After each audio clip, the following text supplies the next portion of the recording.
Olá, tudo bem? Meu nome é Mário Jorge Soares de Farias.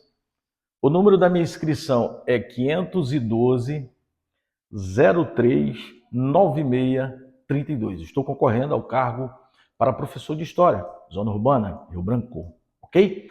Bom, o tema da aula de hoje é a Revolução de 30 e o Estado Novo. 1930, 1945. Bom, para falarmos um pouco da Revolução de 30, vamos voltar um pouquinhozinho aqui no passado, para a gente compreender melhor aí como é que foi essa dinâmica, né? Como foi essas causas, né? E o que levou à Revolução de 1930. Bom, o presidente na época, 1929, era o paulista entre aspas, né? Porque na verdade o Washington Luiz era carioca, mas fazia parte há muito tempo da política paulista. O Washington Luiz. Pois muito bem.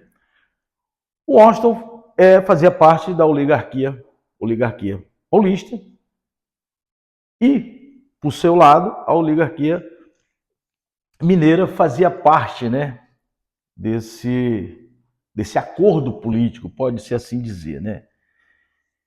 Então, veja bem, o Washington Luiz deveria ter apoiado um candidato mineiro como parte do acordo, né, entre São Paulo e entre São Paulo e Minas Gerais, né?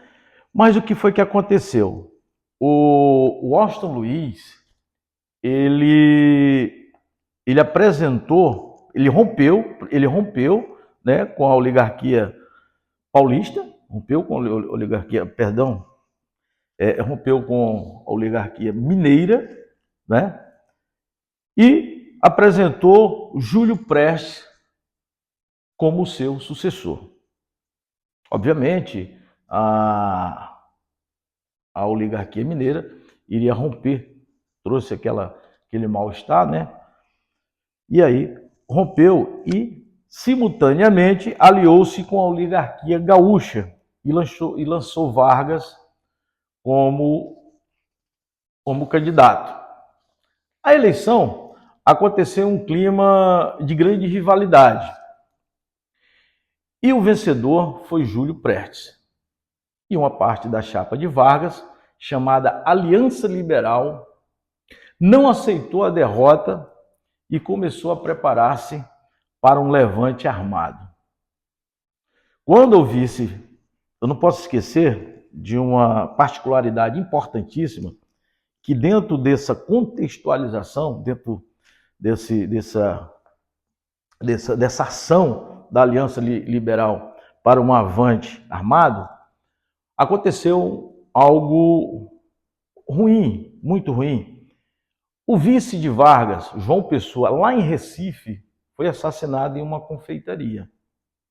O que acontece?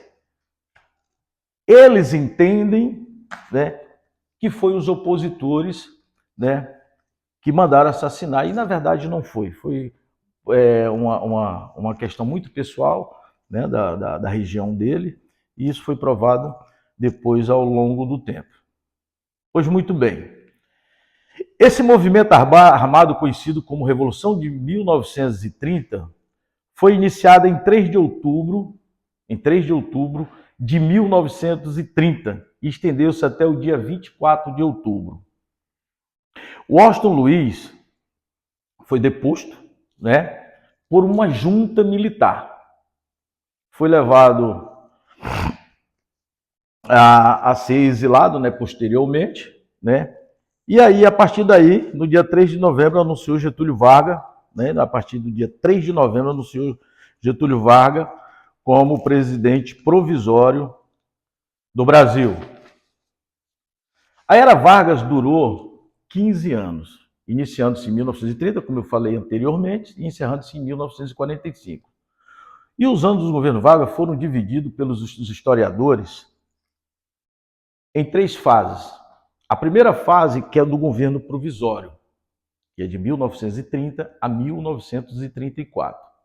A segunda fase foi de 1934 a 1937, conhecido como governo constitucional. E a última fase, de 1937 a 1945. A primeira fase do governo de Getúlio Vargas foi entendida como se iniciou, né? Como um momento de transição até que o país elaborasse uma nova Constituição, por meio da formação de uma Assembleia Constituinte. Todavia, não era a intenção de Vargas. Vargas não tinha essa intenção nesse momento, até porque ele queria apresentar um governo ditatorial, né, como vamos ver um pouco mais adiante. Pois muito bem, as consequências do governo provisório da era Vargas, né, que iniciou-se em 1930, ele implantou ditaduras ainda nesse primeiro momento, né? Ele fez a constitucionalização do Brasil e assim promover a sua centralização, que seria a mesma coisa na Constituição de 1937, embora que a Constituição de 1934 ela tenha sido uma Constituição progressista, como alguns historiadores falavam. Esse trabalho ele tem como base Boris Fausto, Thomas Skidmore e a professora Maria Celina de Araújo, né, que são pessoas que escreveram alguns livros, né, em relação à história, né, da República Brasileira, tanto da primeira fase como da segunda fase, né? O Boris Fausto, por exemplo, ele escreveu um livro aqui, Revolução de 30 e na Revolução Constitucionalista de 1932. O Skidmore escreveu a sua obra chamada Brasil de Getúlio a Castelo Branco, né? E Maria Celina escreveu vários livros, né? Entre eles, destacou-se Memórias Militar. Esse, no caso aqui, que eu acabei de falar, do golpe de 64, que não está inserido dentro desse plano, mas ele escreveu em relação de 1934, alguns trabalhos de Maria Celina de Araújo. Pois muito bem. O governo Vargas, eu falei aqui das três fases, né, que ele passou, de 1934, que foi a primeira, foi o governo provisório, né, e foi um governo de muita estabilidade, mas foi dentro de uma Assembleia Constituinte, foi estabelecida a Constituição de 1934. E como eu falei anteriormente, para alguns historiadores foi um grande avanço, porque foi uma Constituição progressista, né? Pois muito bem. De acordo com a Constituição brasileira, Vargas não poderia reeleger-se presidente na disputa que aconteceria em 1938. Esse período provisório também contou com o surgimento de instituições importantes, como o Ministério do Trabalho e, além disso, uma reforma eleitoral que aconteceu em 1932 e garantiu o direito de voto para as mulheres. Getúlio Vargas, ele, dentro desse processo administrativo dele, houve grandes avanços econômicos para o país. A criação da siderúrgica de Volta Redonda, né, os ministérios, né, do Trabalho, o Ministério do Trabalho, o Ministério da Educação e Saúde, né, o voto das mulheres, o voto a partir dos 16 anos, a jornada de trabalho de 8 horas com as folgas semanais, com o 13º salário. Então, esses foram grandes avanços sociais, políticos e econômicos do governo Vargas nesse primeiro momento do governo provisório.